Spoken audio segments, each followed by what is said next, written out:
গতকাল জঙ্গিপুর পৌর বোর্ড ভেঙে আজ প্রথম পৌরসভার দায়িত্ব নিল জঙ্গিপুর মহকুমা শাসক সুধীর কুমার রেড্ডি। কি বললেন তিনি এই প্রসঙ্গে দেখুন। Bureau report, MBS news.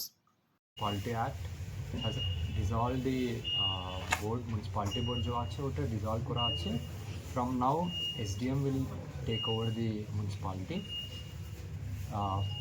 till 6 months or before election, whichever comes early, and after that I think whatever state government and in specific UDMA department orders, we will go ahead with it. Sir, পুরসভাতে বিভিন্ন পরিষেবা নিয়ে বারবার অভিযোগ উঠেছে। নাগরিকরা পরিষেবা পাচ্ছেন না, সার্ভিসেস, ক্লিননেস, রোড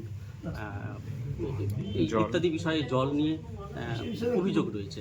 এখনও বহু ওয়ার্ডে রাস্তার বেহাল অবস্থা, জল পাচ্ছেন। जो पहले हुआ है I think it is not my purview to comment. जो आगेटा होवे that will be my responsibility. ठीक है।